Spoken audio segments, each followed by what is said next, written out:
In the spring of 1980, the then 16-year-old Monica Libao opened the manila folder containing the medical records of her sick mother she had picked up to transfer to the new hospital she had been admitted to for treatment. As she flipped through the records, she noticed something odd. The woman who raised her, and whom she believed to be her birth mother, had undergone a full hysterectomy in 1945, 20 years before Monica's birth. This stunning revelation would kick off her own investigation, bringing her to the horrifying conclusion that as a defenseless baby, she had been kidnapped by strangers.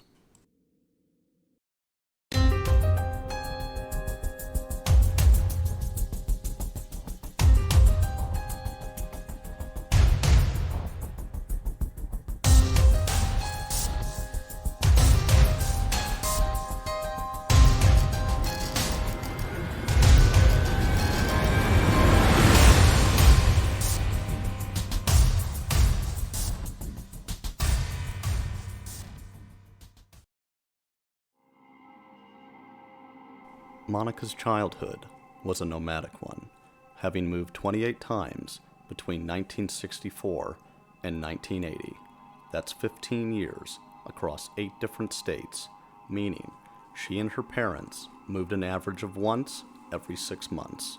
Monica was so used to this that when she would come home from school and notice boxes, she knew it was time to move again and simply began packing.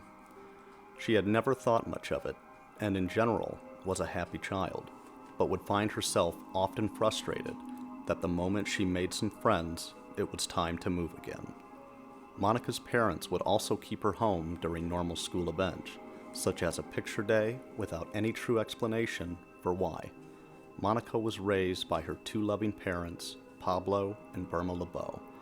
Pablo and Burma had 3 children, with Monica being by far the youngest by 19 years, with her 2 older sisters having moved away years ago to begin their own lives, leaving Monica to be raised alone for the majority of her younger years.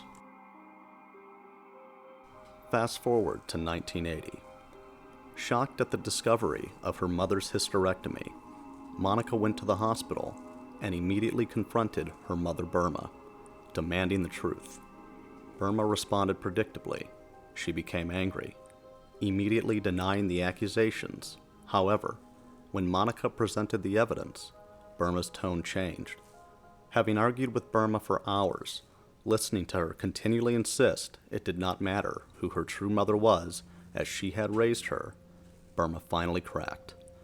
After an afternoon of lies and giving Monica the runaround, deflated and exhausted, Burma reluctantly admitted that her real mother was her older sister. Burma further explained her sister was too young at the age of 19 to raise her and had left her with Burma instead. Monica would go on to say that this was the worst shock of her life. Stunned and determined to get answers, Monica stormed out and immediately contacted her older sister, demanding to know the truth. While Monica's sister was 19 at the time she was born, which would make it possible she could have been her mother, upon arriving at her sister's home and confronting her, Monica's sister shocked her again by telling her she absolutely was not her mother, repeatedly stating not to believe Burma and that her mom simply did not want to admit the truth, afraid it would only hurt Monica. Monica further pressed her sister, demanding to know who her mother was. After repeatedly pleading for the truth, Monica's sister reluctantly told her that Monica's real mother had randomly met Burma on the street one day and offered to sell baby Monica to her for a bus ticket to New York, going so far as to say that she was being protected from the truth and her real mom being trash and not wanted her. Her sister would continue trying to persuade Monica that what had happened was for the best, and she didn't need her real mom, as she had Burma, who had selflessly taken a baby she didn't know and raised her as her own. Stunned by these two wildly conflicting stories, Monica was not 100% sure what to believe anymore. As the days went by, the matter was always in the front of her mind, and she knew she would never be at peace without answers. Determined to get to the bottom of this, she decided the simplest way to put the matter to bed, once and for all, would be through her birth certificate. Monica would proceed to ask her mother for her birth certificate, which Burma refused to provide, first telling her she didn't need it, then later telling her she wasn't sure where she had left it. Knowing her mother was lying again, Monica set out to find it. After digging around her home for months, Monica finally found her birth certificate. The certificate stated she was born in Chicago during the early 1960s, but strangely, it listed no hospital, no address, and no doctor. Also, the document had been filed when Monica was 7 years old, not at her birth, which is incredibly odd, and had not occurred with her two older sisters. Being a teenager, and with no other avenues to follow in the 1980s, Monica let the matter drop for a while. Upon reaching the age of 26 in 1990, Monica became determined again to finally put the mystery of her mother to bed. After years of thinking about it, she decided the best way to get answers would be through the courts in the state that issued her birth certificate. After many attempts, she was finally able to get the attention of a judge in the state of Illinois. Monica provided the judge with all the information she had, requesting any information the judge could provide her that would lead her to the identity of her real mom. Unfortunately, the response from the judge only deepened the mystery. She would explain to Monica she could not find anything from the years 1962, 63, or 64, and that she had searched all the records they had there. Once again, reaching a dead end, Monica had no choice but to let the matter lie. Monica's life proceeded normally for the next 10 years, eventually getting married and even having a daughter of her own. Unfortunately, looking at her daughter would often remind her of the mystery of her birth mother. It had become an all-encompassing nightmare that refused to end. She spent most of her life now trying to get the truth out of her mom and searching any avenue she could think of, but never got anywhere. Until, one day, Monica, her mother Burma, and her two sisters had got together for what had become an increasingly rare family dinner. Sitting with her entire family, and overcome with the mystery of where she came from, Monica decided she could not keep this inside her anymore, confronting Burma again, demanding to know who her real mother was.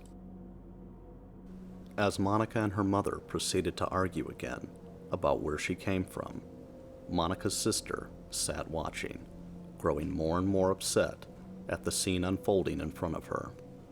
Finally, after all these years of watching the pain her younger sister had gone through, she stood up and began shouting at her mother Burma, and the terrifying facts were shockingly laid out. Her sister proceeded to rant about how 4 decades prior, their mother Burma had come home in a panic with a new baby girl, going on about how she must be hidden from the police, further stating she clearly remembered as a teenager her father Pablo talking about hiding the baby in a cardboard box in a bar during a search, and the need to avoid roadblocks when driving. She further scolded Burma, telling her after 40 years it was finally time to come out with the truth and share with Monica everything that had happened. Having witnessed all of this, a terrifying picture emerged for Monica. Her mother Burma had kidnapped her as a baby, hid her from the police, dodged the roadblocks in place to locate her, and smuggled her out of Florida with her husband and 2 sisters. In shock, she fell back into her chair in total silence with no idea what to say. Recalling this terrifying truth, she would go on to say, quote, "My God, how could they just up and take me from somebody?" At this point, Monica was faced with several possibilities, all of them awful. Were the parents who raised her since a baby, the mother and father she loved and had taken care of her as far back as she can remember, actually her kidnappers? Was she the victim of a horrendous crime who had been living with the perpetrators her entire childhood? Was she hosting the woman who had ripped her from her mother and ruined the lives of so many people? What about the bus story? Is it possible her birth mother cared so little for her that she would trade her for a bus ticket? Perhaps, if this was the case, the woman who sold her was the actual kidnapper. How about her sister? Is it possible that all of this has been one giant screen and cover-up to hide the horrible guilt she bore, having abandoned her with Burma all those years ago? Regardless of the answer, Monica was desperate to find out, as anyone would be, but no answers would be forthcoming. Her mother and father are both passed now, and perhaps the real story of what happened to her shortly after her birth has been buried with them. So having gone over all the facts, where did Monica come from? At this point, there is one scenario we can finally rule out. Monica did have her DNA tested against that of her family. It was confirmed that she is 100% not a match with Burma, Pablo, or any of their children. She is definitely not the daughter of her sister. This also clearly shows us something else. Her mother is a liar. However, her sister, despite everything, had been brave enough to honestly tell Monica she was not her mother, despite knowing all the chaos it would cause, including the possibility of sending her own mother to prison. So if her mother is a liar, and her sister is brutally honest, should we believe her account of hiding her from the police and fleeing the state of Florida while dodging police barricades? Then there's the birth certificate, a clear forgery, filed years later, not to mention the social security number she was told was hers, but would come to find out actually belonged to her father. Looking at all of this, I think it's clear. The sister is the only person we can trust here.